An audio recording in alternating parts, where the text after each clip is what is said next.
投资界及媒体的朋友们，大家午安。我是台积电法人关系处的苏志凯，欢迎您参加台积公司2026年第二季的法人说明会。由于本法说会是向全球投资人同时连线转播，所以我们会全程使用英文，请您见谅。Good afternoon, everyone, and welcome to TSMC's second quarter 2026 earnings conference and conference call. This is Jeff Su, TSMC's Director of Investor Relations and your host for today. Today's event is being webcast live through TSMC's website at www.tsmc.com, where you can also download the earnings release materials. If you're joining us through the conference call, your dial-in lines are on listen-only mode. The format for today's event will be as follows. First, TSMC's Senior Vice President and CFO, Mr. Wendell Huang, will summarize our operations in the second quarter 2026, followed by our guidance for the third quarter 2026. Afterwards, Mr. Huang and TSMC's Chairman and CEO, Dr. C.C. Wei, will jointly provide the company's key messages. Then we will open both the floor and the line for the question and answer session. As usual, I'd like to remind everybody that today's discussions may contain forward-looking statements that are subject to significant risk and uncertainties, which could cause actual results to differ materially from those contained in the forward-looking statements. Please refer to the safe harbor notice that appears in our press release. And now, I would like to turn the microphone over to TSMC CFO, Mr. Wendell Huang, for the summary of operations and the current quarter guidance. Thank you, Jeff. Good afternoon, everyone. Thank you for joining us today. My presentation will start with financial highlights for the second quarter of 2026. After that, I will provide the guidance for the third quarter of 2026. Now let's move on to revenue by technology. 2nm process technology contributed 3% of wafer revenue in the second quarter. 3nm, 5nm, and 7nm accounted for 30%, 33%, and 11% respectively. Advanced technology, defined as 7nm and below, accounted for 77% of wafer revenue. Moving on to revenue contribution by platform. HPC increased 20% quarter over quarter to account for 66% of our second quarter revenue. Smartphone decreased 4% to account for 22%. IoT increased 4% to account for 5%. Automotive increased 15% to account for 4%. DCE increased 5% to account for 1%. Moving on to the balance sheet. We ended the second quarter with cash and marketable securities of 3.5 trillion NT, or $110 billion. On the liability side, current liabilities increased by 144 billion NT quarter over quarter, mainly due to the increase of 58 billion in accounts payable and the increase of 48 billion in accrued liabilities and others. In terms of financial ratios, accounts receivable days increased by 3 days to 29 days. Inventory days increased 7 days to 87 days, primarily due to the ramp of N2 technology. Regarding cash flow and CapEx, during the second quarter, we generated about 783 billion NT in cash from operations, spent 496 billion in CapEx, and distributed 156 billion for third quarter 2025 cash dividends. Overall, our cash balance increased 99 billion NT to 3.1 trillion at the end of the quarter. In US dollar terms, our second quarter capital expenditures total 15.7 billion. I finished my financial summary. Now let's turn to the current quarter guidance. Based on the current business outlook, we expect our third quarter revenue to be between $44.6 billion and $45.8 billion US dollars, which represents a 12% sequential increase or a 37% year-over-year increase at the midpoint. Based on the exchange rate assumption of $1 US dollar to 32 NT, gross margin is expected to be between 65 and 67%. Operating margin between 56 and 58%. This concludes my financial presentation.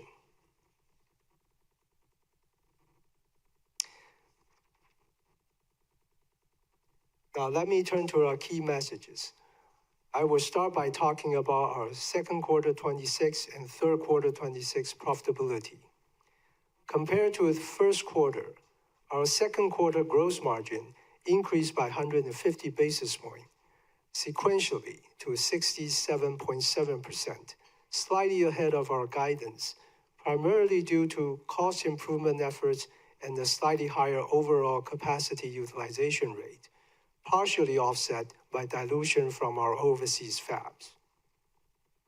We have just guided our third quarter gross margin to decrease by 1.7 percentage points to 66% at the midpoint, primarily as we expect the steep ramp-up of our 2-nanometer technology to dilute our gross margin by about 3 to 4 percentage points. This dilution is expected to be partially offset by very strong demand for our leading-edge technologies and continued cost improvement efforts, including productivity gains and across-node capacity optimization. Looking at the second half of the year, given the 6 factors that determine our profitability, there are a few puts and takes that I would like to share. First, we expect a steep ramp-up of our 2-nanometer to dilute our gross margin by about 3 to 4 percentage points in the second half of the year.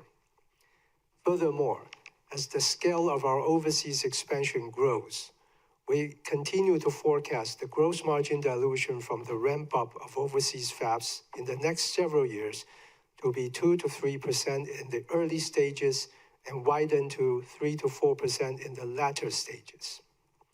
On the other hand, demand for our leading-edge technologies is very strong. In addition, we continue to leverage our manufacturing excellence to generate more wafer output and drive greater across-node capacity optimization in our fab operations to support our profitability. Finally, we have no control over the foreign exchange rate, but that may be another factor. Next, let me talk about our 2026 capital budget. At TSMC, a higher level of capital expenditures is always correlated to higher growth opportunities in the following years.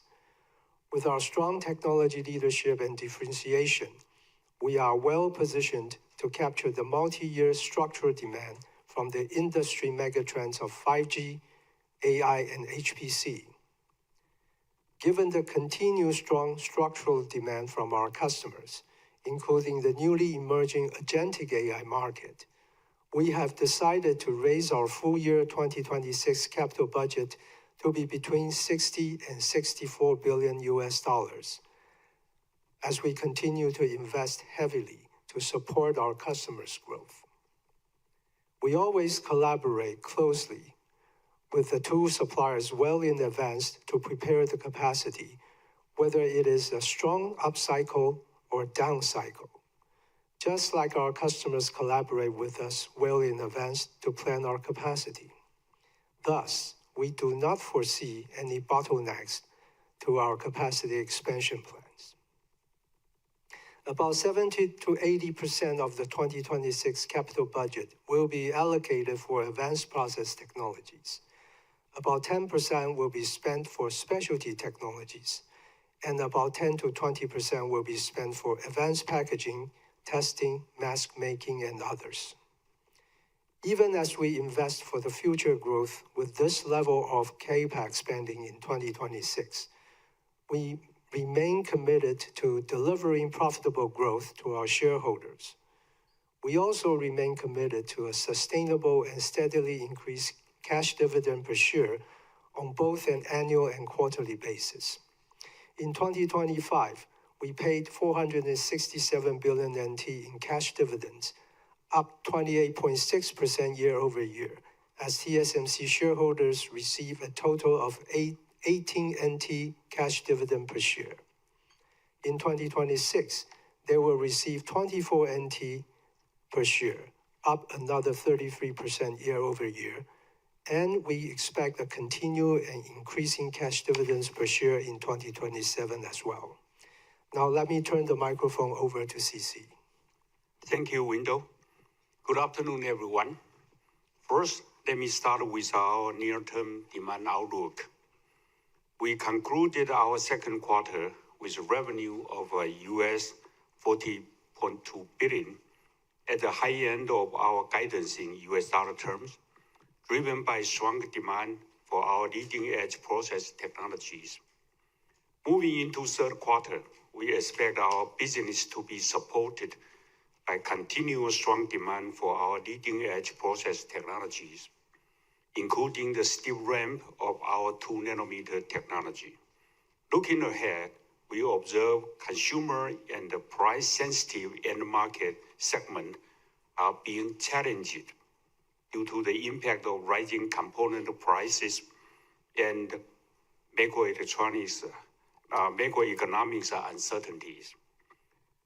As such, we are being prudent in our business planning while focusing on our fundamentals of our business to further strengthen our competitive position. Having said that, AI-related demand continues to be extremely robust. The AI megatrend continues to drive the need for more and more computation, which supports the robust demand for leading-edge silicon. Our customers and customers' customers, who are mainly the cloud service provider, continue to provide us with their very strong signal and positive outlook. Thus, our conviction in the multi-year AI megatrend remains very high.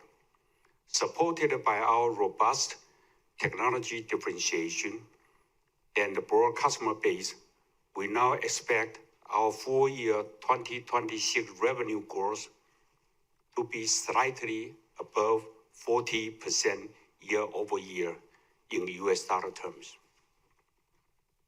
Now let me talk about the acceleration of agentic AI. The AI market continues to be very dynamic.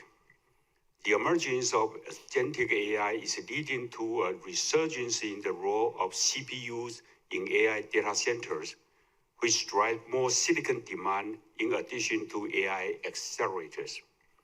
We believe this is positive for TSMC, as no matter what CPU approach is taken, whether it's x86, ARM-based, or RISC-V architecture, they are almost all TSMC's customers.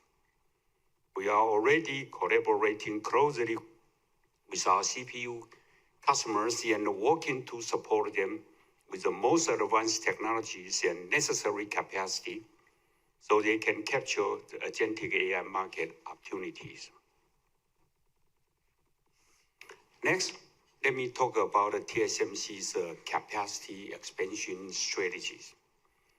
To address the structural increase in overall long-term semiconductor market demand profile, TSMC collaborates closely with our customer and our customer's customer to plan our capacity.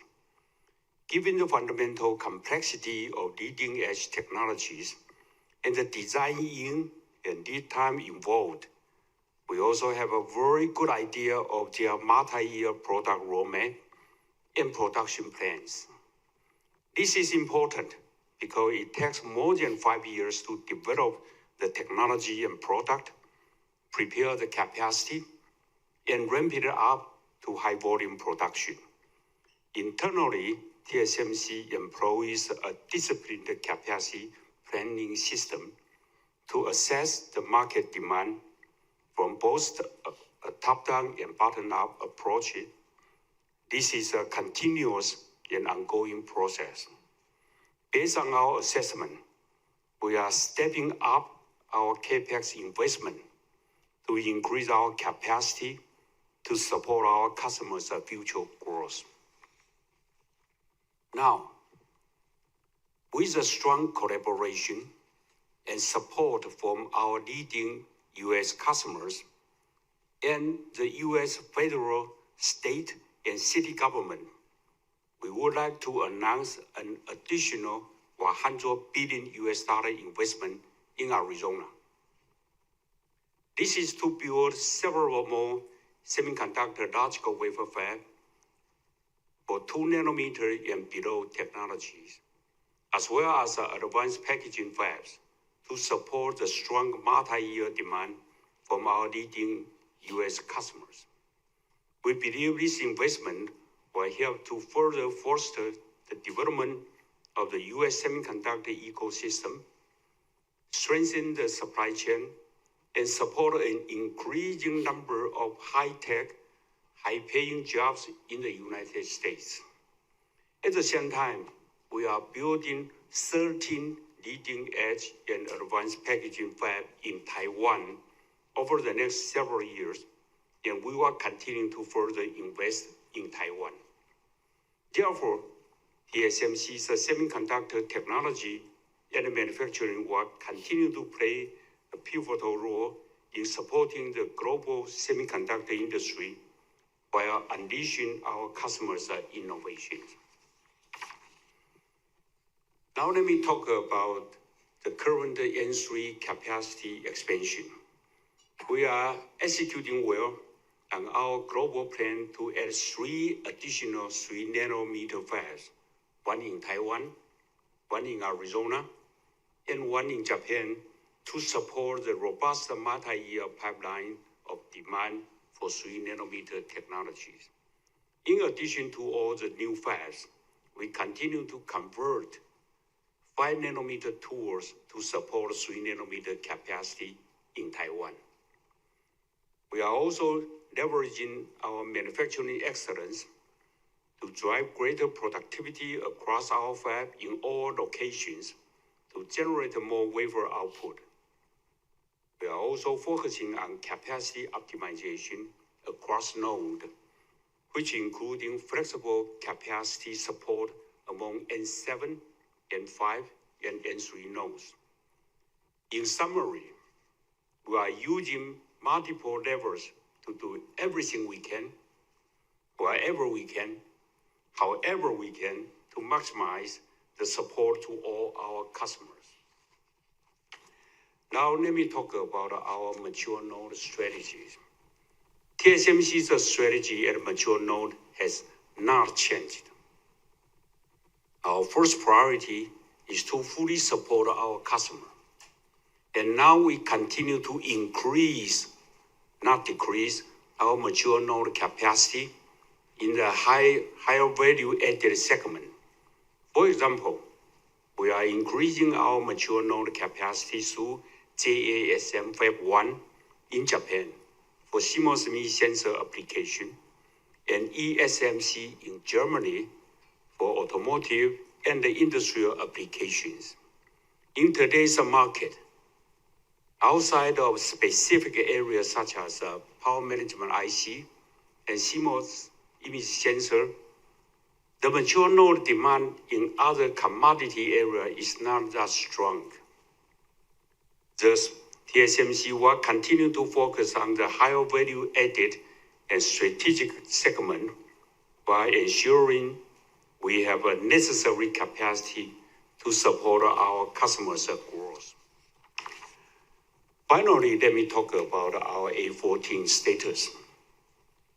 As I mentioned a few minutes ago, the complexity of leading-edge technology continue to increase. The lead time to develop a new technology such as A14, building the capacity, and then ramping it up now takes 5 to 7 years. There are no shortcuts.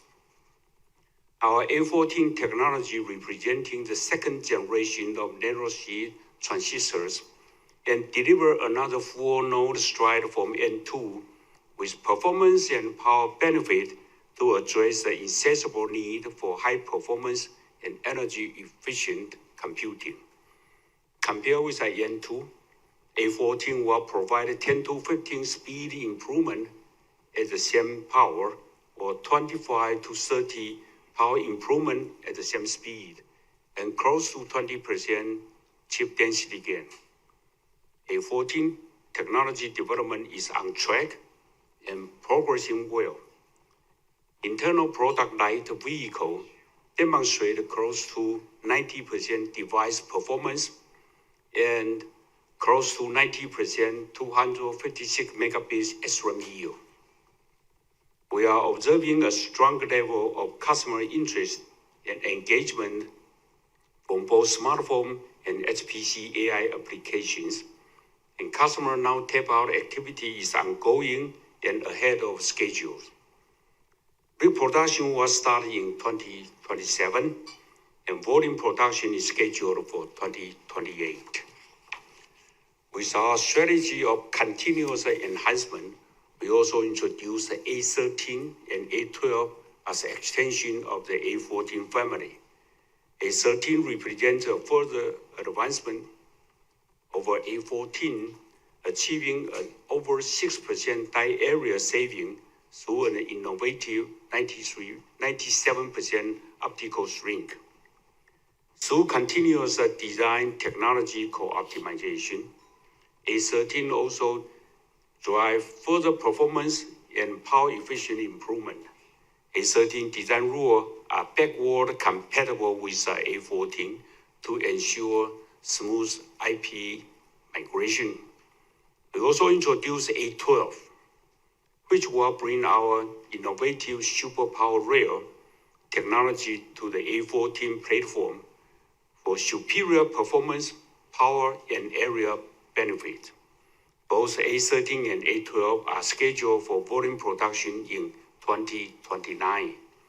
We believe A14 and its derivative technologies will propel our A14 family to be an even larger and long-lasting node for TSMC than N2.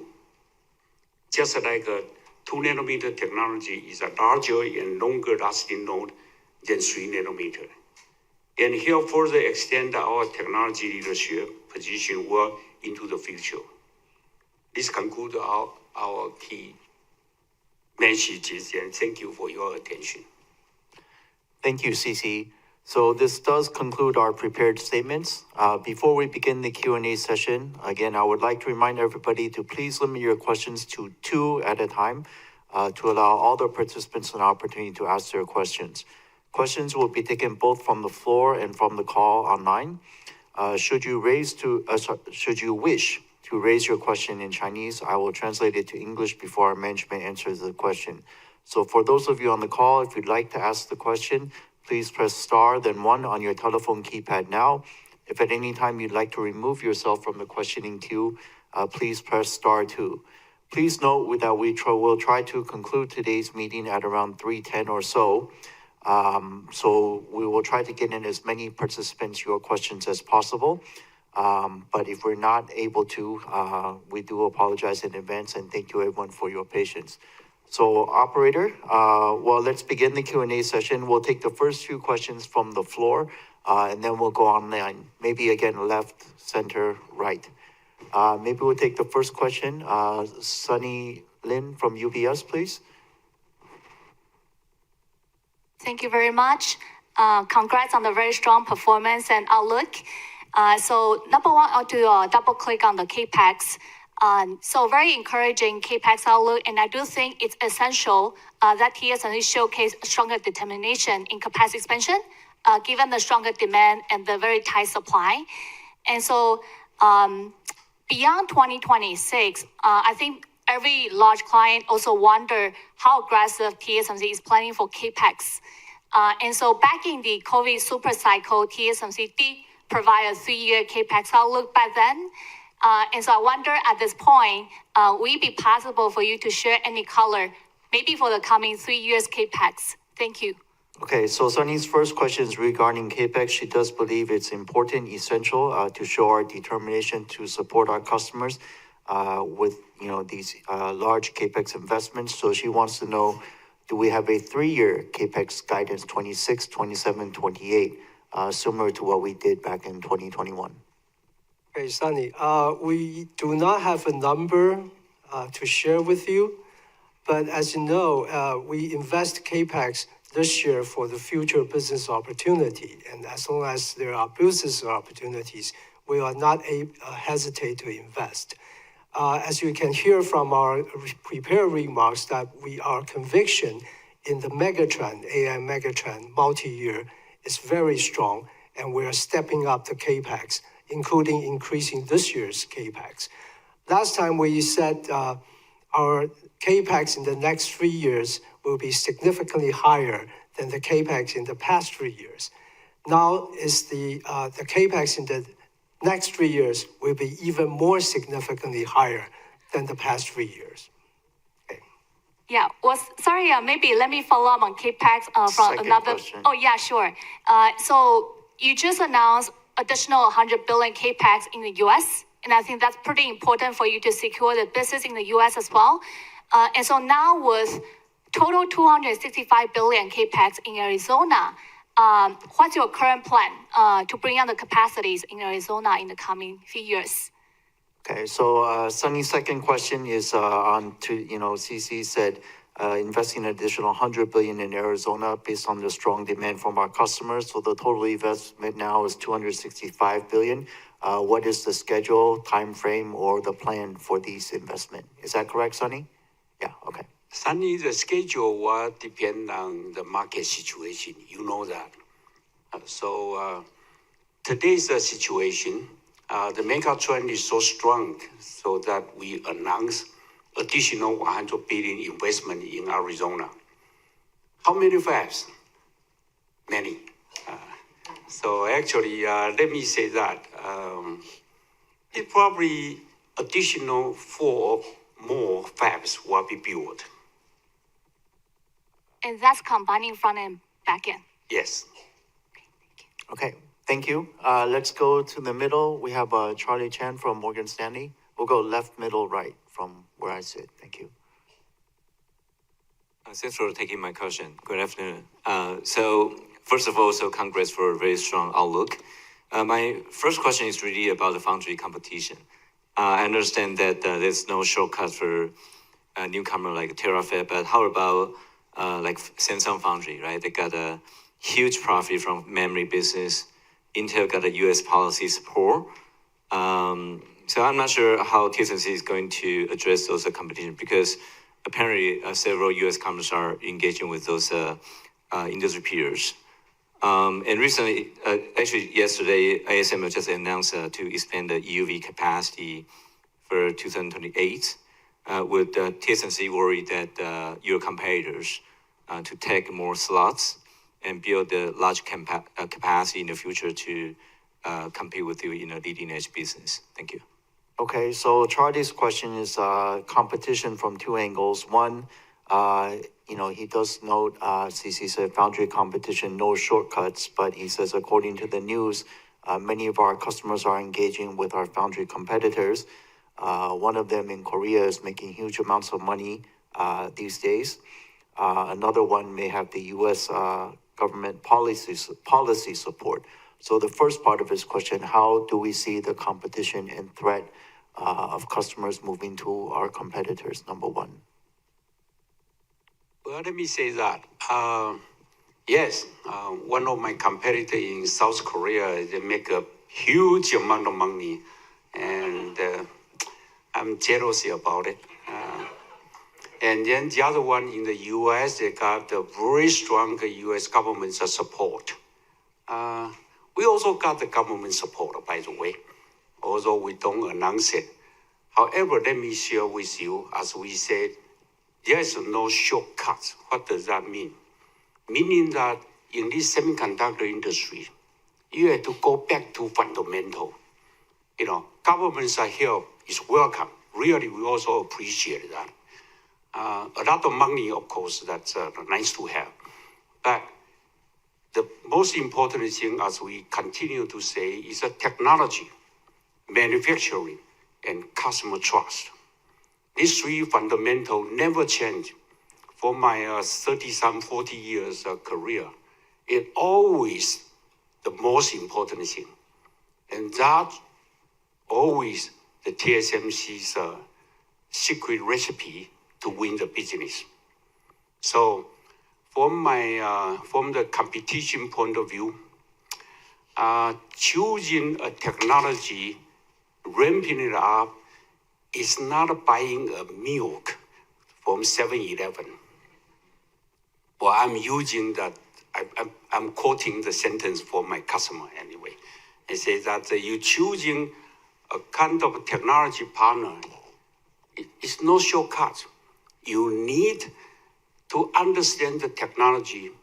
You need to really utilize it using the test chip and then something and work together and then prepare the capacity and ramp it up.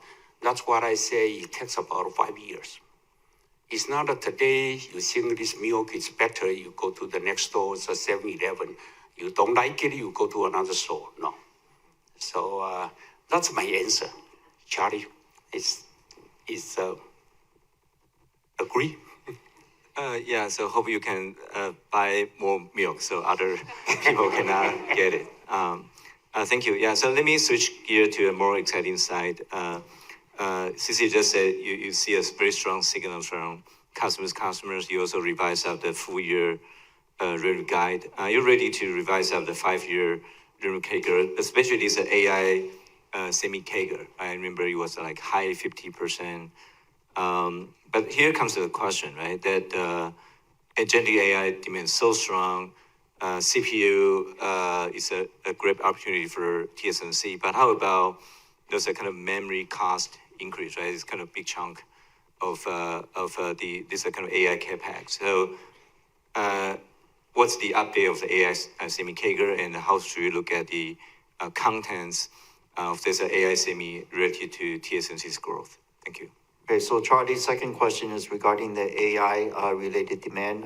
We do continue to see very strong and positive signals from our customers. We've revised up our full year. So his question is around our AI CAGR guidance that we gave in January on a 5-year period, mid to high 50s CAGR growth.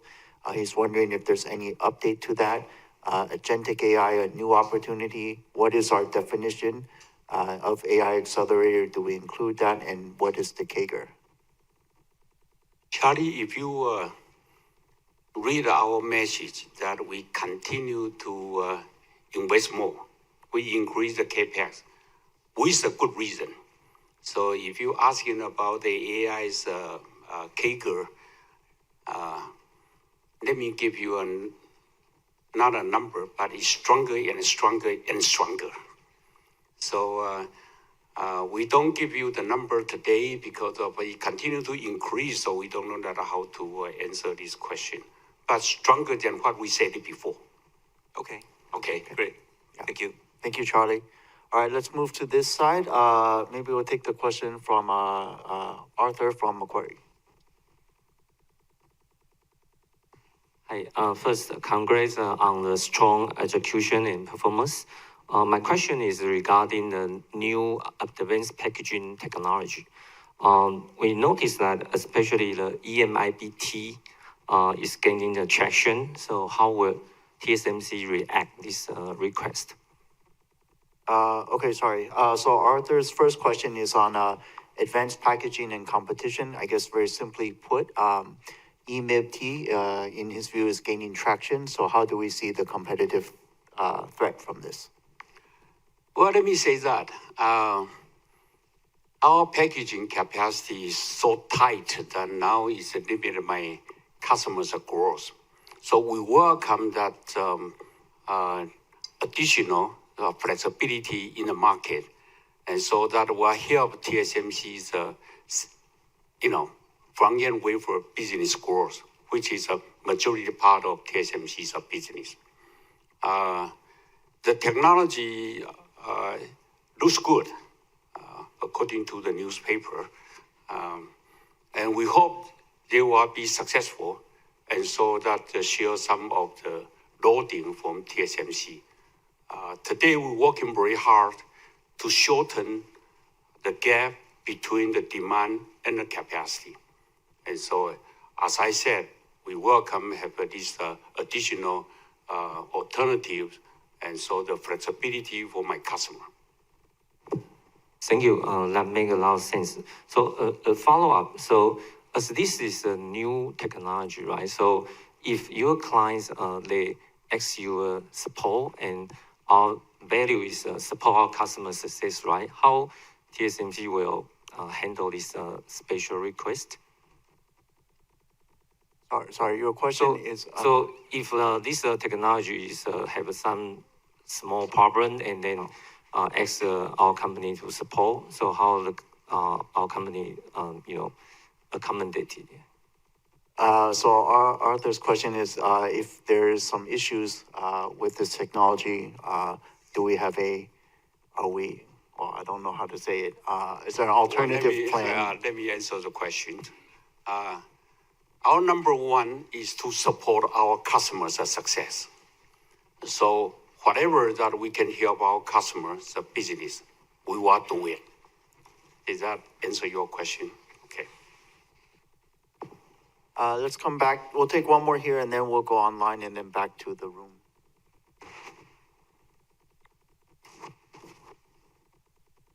Go. Yeah, hi. Thanks, CC and Wendell and Jeff. First question on maybe since you're not wanting to give a longer-term numerical guidance, could you talk a little bit about the philosophy of how you are expanding capacity? Obviously, customer feedback, customers' feedback is important. Do you also consider competitive pressure? Because as a outright market leader, having like undersupply for a very long period of time is not really desirable for TSMC, right? You probably want a market which is more balanced. So when you think about your capacity expansion, like how long do you think it takes to fulfill the demand as you see right now? That's one. And second, chips obviously is the current shortage, but there is also a lot of discussion about data center delay, power capacity being available. So could you also share some thoughts on how you are layering in that kind of concerns? Because you don't want your chips to be available, but having to wait for that data center deployment to happen. So just to understand how that goes into your planning framework as well. Yeah, thank you. So Gokul's first question is again, how do we plan our capacity and determine the capacity expansion plan? Certainly, we take into consideration the demand, multi-year demand from our customers and customers, but do we also consider the competitive pressures from competitors building capacity? Is that part of our calculus to expand the capacity? One, and then also what about things outside of chips like data center delays or power, these type of deals? Gokul, that's a good question. Definitely, every time when we think about the business, we consider the competition. That's our number one. And then we look at where we are, and then we decide a bottom-up and then top-down assessment of those demand. Those are the typical things, in our daily life. So we make a lot of judgment, and then we be more careful. We talk to customer, and customers are customer. Those are the CSPs. And then we get all their input for the demand. And then we make a judgment. Now remember that I believe every customer tell me the truth. Everyone. You put all the truth together, it's not the truth.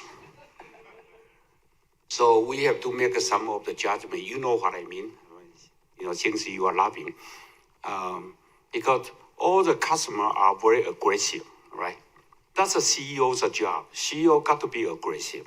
So they give me the number of their demand, and I believe they try their best to tell me the truth. So I put all together, all the truth together is not a truth. Mark down that word. Yes, we do a very careful judgment. Might not be correct, but we did carefully, and because this is a big money, right? This year we say we increase the CapEx from 52 to 56, now 60 to 64, and you bet that will continue to increase.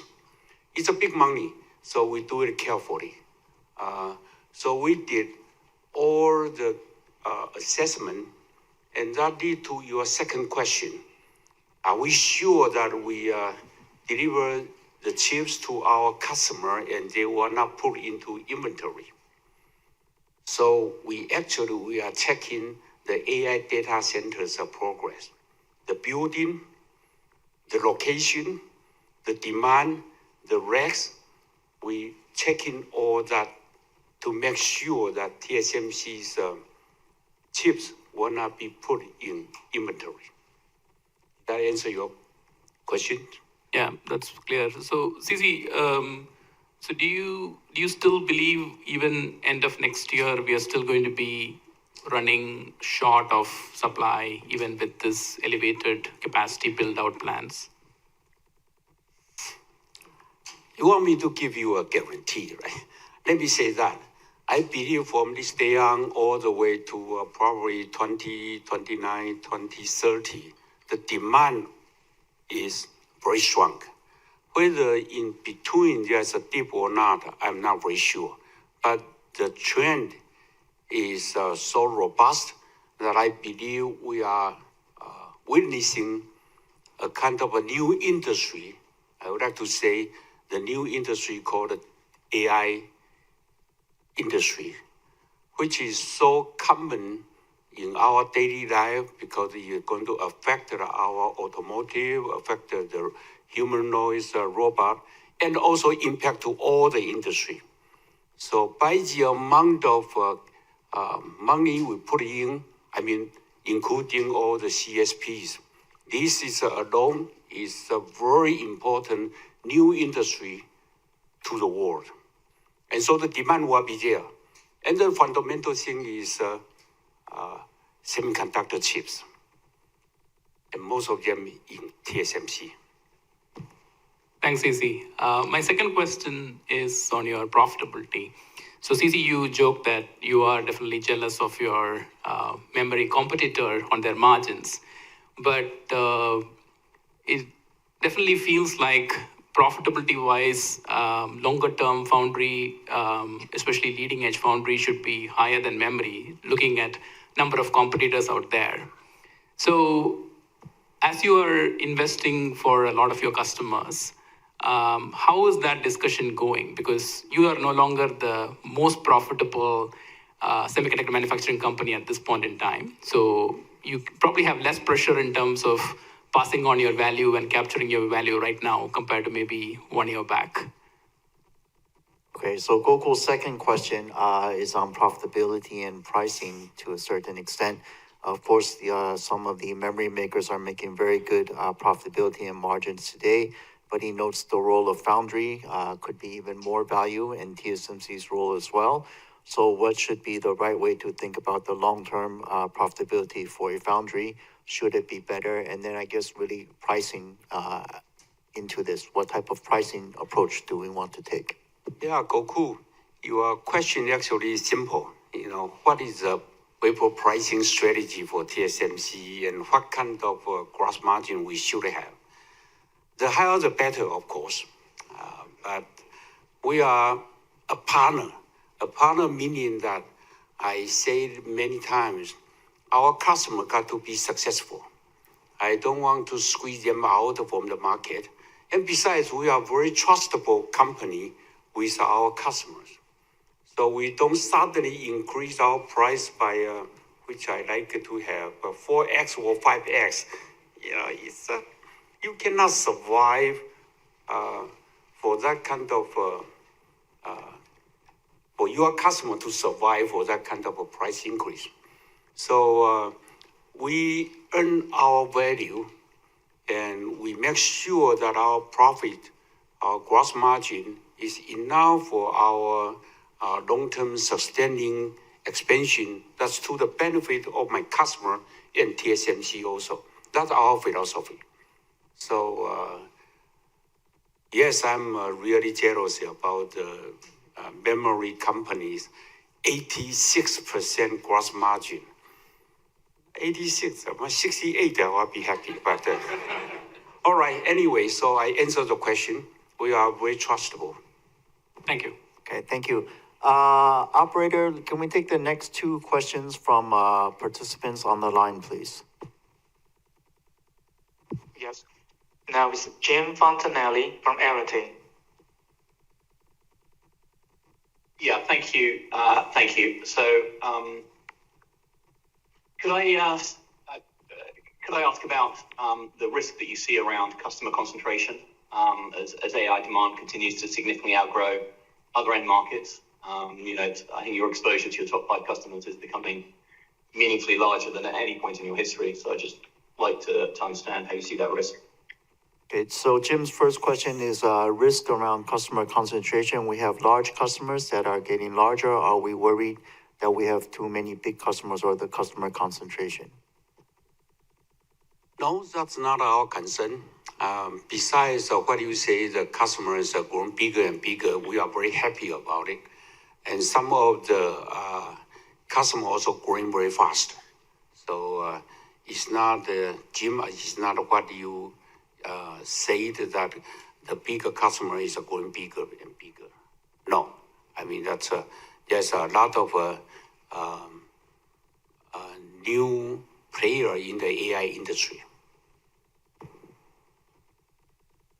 Do you have a second question? Thank you. And yes. So we're seeing your direct customers put capital into both financing, investing in AI demand. Is that something that TSMC is considering? So Jim's second question, he knows some of our customers are helping to invest in their customers. Jim, if I understand you correctly, you're asking if TSMC, if this is an approach we would take to invest in our customers, is that correct? Or financing and investing? In the end customers, not your direct customers. Right, so in customers as well. To answer, Jim, to answer your question directly, every company has a different consideration, and every company has a different strategy. So far, no, TSMC don't do this kind of financial arrangement because of we think we are working with current customer with the current model smoothly and also successfully. Okay, thank you, operator. Can we move on to the next participant on the line, then we'll come back to the floor. Next one to ask question, Mehdi Hosseini from SIG. Yes, thanks for taking my question. Two from my end. I want to go back to the $100 million investment in US. Is there any way you can give us some timeline? Is it over the next 3 years, 5 years? How should we think about the progression of these $100 million investment in US? And I have a follow-up. So Mehdi's first question is around the announcement today, additional $100 billion investment in the US. In terms of the CapEx time frame, is it in the next 3 years, in the 5 years? Do we have any schedule or time frame to share about this additional $100 billion? We do have a plan, but let me share with you actually the progress or the schedule. Most of the time depend on the market situation and our customers' demand. So if you ask me to give you a firm schedule, no, we don't have it today, but we do have a plan. And we speed it up. We try to speed it up as fast as possible. So the message is you're flexible, but also you're expediting the investment in the US. Is that correct? So I think CC said we're trying to move as fast as we can, but everything is based on our customer needs. Yeah, we also moving the new fabs and the facilities in Taiwan as fast as possible. And the same thing, we try to bring up a new fab in the Japan as fast as possible, because of the situation today is the demand and the supply, the gap is so big. So we are working very hard to narrow the gap. Do you have a, yeah? Thank you. And I want to, as follow, actually, I want to dive into the compute part of the HPC. And I want to ask you about the networking switches. And in that context, when should we expect the COOP platform to have a material contribution to your top line? Okay, so Mehdi's second question, very specific. He wants to know for our COOP platform, when will it have a very meaningful contribution to the business? We start the production right now, and it will be ramped up. As time goes by, I think the AI data center need to lower down the power consumption and increase the bandwidth of the communication channel. So I believe the COOP will continue to increase the demand, and then will become a very important technology in the next few years. Okay, thank you. Let's come back to the floor. We'll take the next question from Citibank, Laura Chen. Thank you very much for taking my questions. And my first question is also about very promising outlook as TSMC raised the capex and also the growth outlook for this year. In particular, I think CC, you mentioned about the agentic AI and the CPU growth potential. But can you give us more update among that AI, different kind of chips between GPU, accelerators, or CPU? What you see the growth potential and your visibility. Thank you. So Laura's first question is around sort of the outlook. We obviously raised the capex and growth outlook for this year. She wants to know within the AI, the outlook for agentic AI and CPUs versus AI accelerators, GPUs, etc. How do we see these segments? Laura, I don't think I can give you a very specific number, but let me share with you, all of them are in TSMC, and they're also using the same kind of leading edge technologies. We working with our customer to allocate the wafer, the supply to balance the CPU, GPU, XPU's ratio. Okay. Okay, thank you. That's that makes sense. And then my second question is also about the advanced packaging. We know that during the symposium, TSMC previously already announced 14 times reticle CoWoS roadmap to enable larger AI packaging. But at the same time, we also noted that TSMC maybe last month in Japan, you showed the substrate developments for CoWoS to enable some of the glass technology. So I'm just wondering if you can give us more like technologies progress update on the different kind of technology for glass core or glass substrates or glass carrier. What's the progress at TSMC right now? Thank you. So Laura's second question is on advanced packaging. She notes, as we said, we roadmap to even larger than 14x reticle size with CoWoS. But she also wants to know the technology process in newer areas like glass substrates, glass cores. What is the progress and status? We are, let me say that today the majority is still CoWoS, right? And we are developing that alternative, try to lower down the cost. And we also work with substrate vendor so that our customer can have their product be in the market. The progress, we're building a pilot line that I announced a few quarters ago. And it will take about another 1 year to be mature so we can put it into the production with our customer. Okay. Thank you. Thank you. Let's move to this side of the room. Bank of America, Haslu, sorry. Yes, thanks CC, Wendell, and Jeff for taking my questions, and congrats on the great results. My first question is regarding your capex and sales. You gave pretty solid capex outlook for this year, and also said the capex outlook in the next couple of years will continue to be pretty significant. And you also raised this year at 40% plus. So would you be able to provide your next couple of years sales growth outlook, try to quantify it? And relatedly, I think also on that topic is whether you can just try to break down which part of the demand you are seeing as the key driver for you to raise your capex and also for this year's demand. Is it still mostly driven by cloud computing, or it is proliferating to edge computing? Or to some extent, is it also related to your equipment supply chain is raising their price as well? Thank you.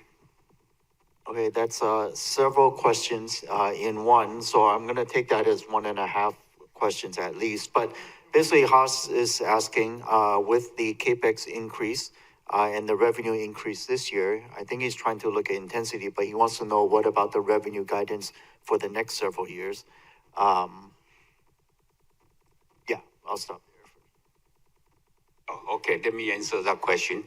Because of the revenue corresponding to our investment, right? Because we know we forecast our demand, and then we make an assessment, and then we do the capex.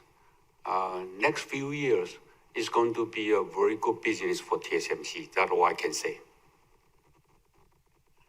And then the other part, so what's the key driver? Is it cloud AI? Is it edge AI? Is it because okay. tool vendors are increasing the price? It's all AI related, everything. Okay, yeah. You have a quick follow-up. Yes, I think it is more on your long-term strategy, because a lot of people have actually been asking about your capex and also competition on the front end. But I would actually say that if on the back end competition is rising, especially coming from Intel EMIB-T, are you worried that your value add for your overall foundry business across front-end manufacturing to the back-end packaging business, the value add could actually be cannibalized with growing competition? Thank you. Okay, thank you. So Haas's second question is around the competition in advanced packaging. If our competitors are able to gain traction or business with things like EMIB-T, would that be the gateway or an entryway into more competitive threat on the front-end logic wafer side? So does advanced packaging lead to front-end wafer? Haas, let me answer that. The front-end wafer business and the back-end business are two different things, right? If they are the same, then you can expect ASE become the front-end competitor also. It's two different things. And I also say that since our capacity in the back-end is so in shortage mode, the gap is bigger. And so I welcome that the competitor offers some of the flexibility to my customer so that their front-end wafer can be put into the package, and that help TSMC's front-end wafer business. That's our attitude. Okay, thank you. Thank you. Operator, let's take one more from the online, and then we'll wrap up with back in person. Next one to ask question, Robert Sanders from Deutsche Bank. Yeah, thanks for taking my question. You recently stated that High-NA tools are too expensive, but could you please discuss how your customers are considering the impact of die stitching challenges from a smaller field size with High-NA? Could that actually slow the adoption of High-NA even if the tech improves or the tech gets more productive? And I have a follow-up. Thanks. Well, Rob's first question is very specific technology around High-NA adoption. He wants to know the customer's feedback on the challenges with die stitching. Is this an impediment or barrier to High-NA adoption in our view? You got a very detailed understanding of the High-NA. Today, the field size is only 1/2 And we put that one into our consideration of the manufacturing cost and something. Again, let me answer this question quickly. Whether we use a high NA or not, actually one high NA is a very good tool. Let's assume that, all right? We understand it's a very high performance. But then TSMC make it clear that we work with ASML and try to make it more suitable for manufacturing in terms of the cost and in terms of the maturity. So we always consider that technology, maturity, and the cost, and whether we use it or not. Okay. Okay, thank you, CC. Do you have a second question, Robert? Yeah, just a quick follow-up. I think all of us on this call are assuming that the unconstrained demand for 3 nanometer and below is sort of 30 to 50% above your ability to supply. Is it in fact much larger than 30 to 50% above? Because it feels like it might be based on what you're saying, because I think all of us are assuming it's sort of solvable over the next 3-4 years, but it sounds like the number could be much larger. Thank you. Well, those are your numbers, but Robert is asking demand in excess of supply. Is it 30 to 50%? Is it something even larger? Do we have a number to share? No, we don't have a number to share because of, let me say that the gap is very big. Bigger than, sorry, I don't want to make a comment on the memory, but a very big gap. Okay. We have about 9 minutes left. We'll come back to the floor with any question. Let's take one from here. Evelyn Yu from Goldman. Thank you for taking my question.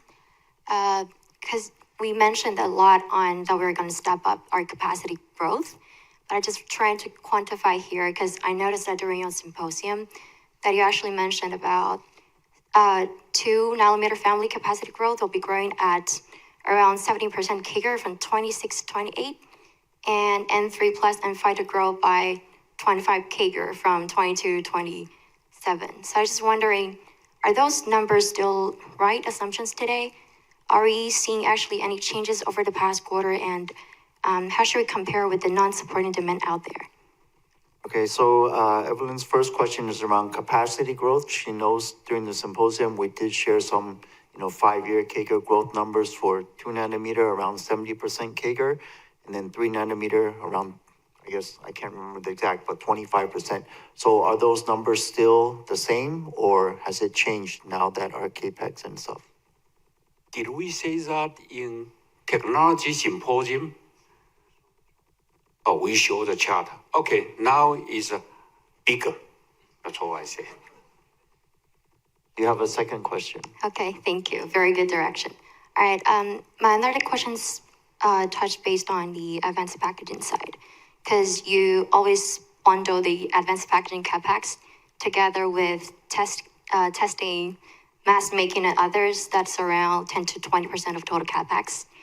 And so one thing I'm trying to figure out here is that how much of that actually goes to advanced packaging alone?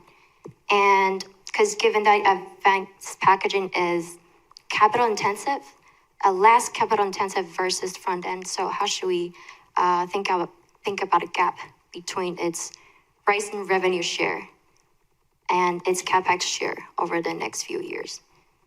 And well, I think finally is that as it becomes more important, how should we think of maybe you should consider breaking it out as a separate CapEx item going forward? Okay, so Evelyn's question is around advanced packaging. She wants to know when we guide for the CAPEX, of course, we guide it in a bucket of packaging, testing, mask making, and others together. Why do we not separate out just into packaging specifically? Her suggestion is we should, but I think more, so that's part of it, number one, the CAPEX breakdown. Evelyn, let me say that we try very hard to make sure that our CAPEX, the number is correct, but with a flexibility between the front end and the back end. Sometimes we have a bottleneck, so we put more money to buy the bottleneck tools.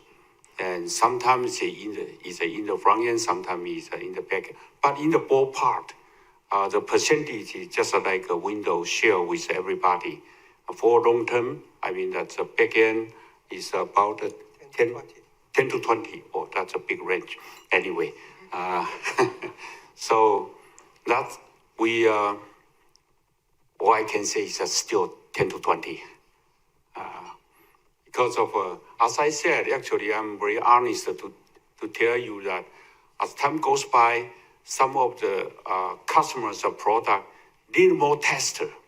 You cannot believe that. I mean, so the tester in shortage, so we have to put more capex in the tester, or in the packaging, or in other areas. So that's why we cannot very specifically say which area we put how much of the capex.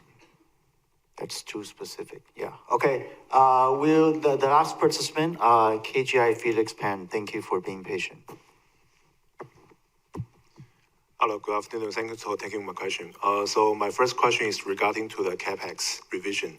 So from year to date, so TSMC raised the capex guidance by almost 10 billion US dollars.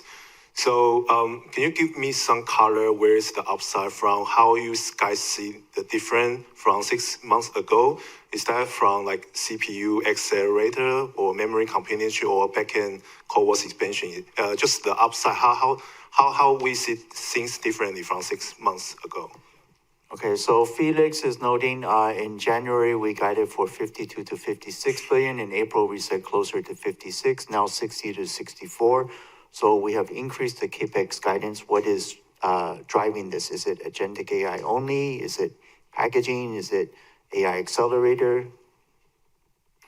Well, simply put, the most important reason is because of a demand continue to increase, and we feel the pressure from the customer to drive TSMC, not drive actually, to cooperate with TSMC for the capacity increase.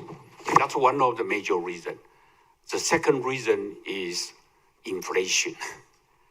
Now we buy the tools with inflation price. Okay, you understand what I say? Okay, thank you.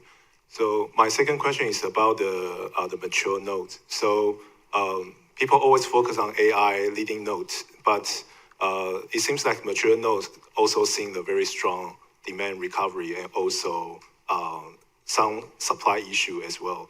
So how you guys see the demand supply dynamic and pricing and for the mature node? Because apparently there's some impact from the AI crowding out effect, but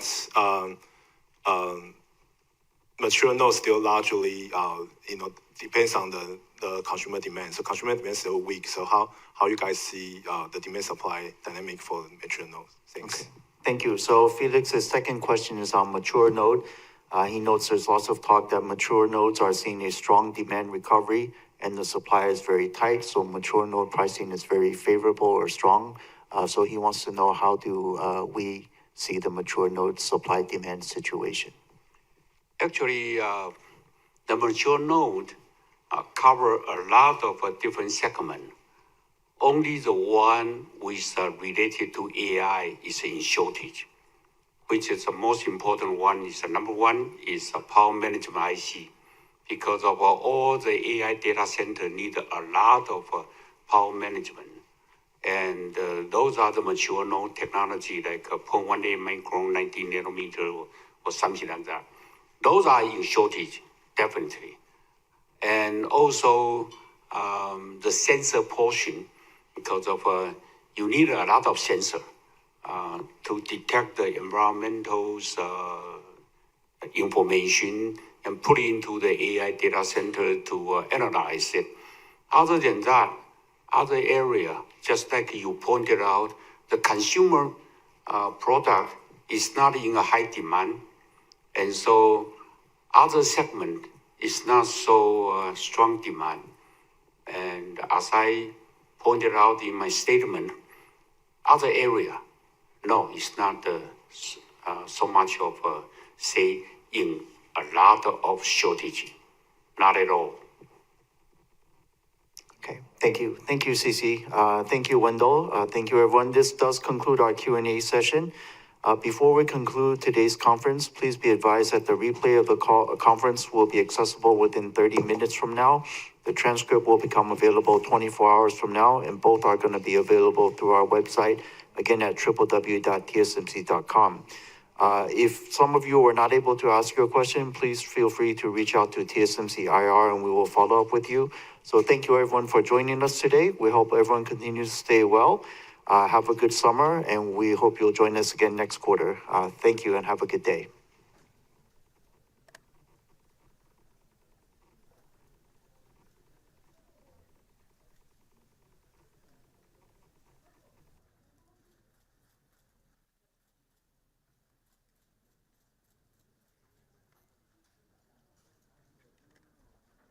Thank you.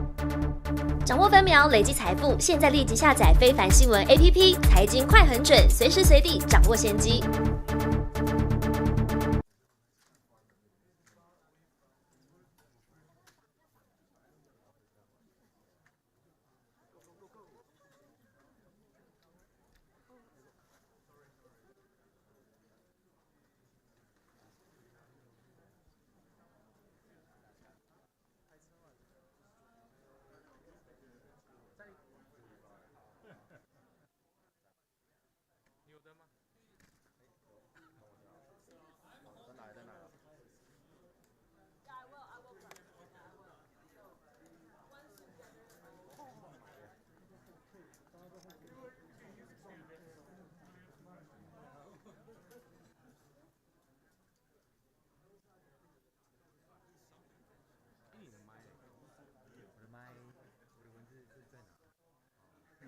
在你台式还给我，台式。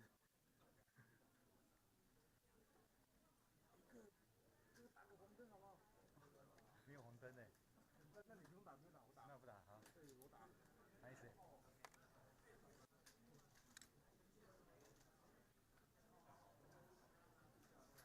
稍等一下哦。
这边的稍微再拖一点哦，谢谢。好。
对不起 N5转 N3这个过程持续来做，因为客户看进去。是，那因为这个需求是一个好几年是一个很强的基本需求，那我们因此呢就决定加大。第一个，我们是在客户的需求非常强劲，就是客户。那第二个就是我们在现在已经在做的这个第一场亚利桑那第一场做得很好，它已经开始正式生产，而且它的义务跟台湾的工厂一样。那第二场已经开始要进机器，那第三场的这个建设已经开始，所以我们认为这个进行的非常的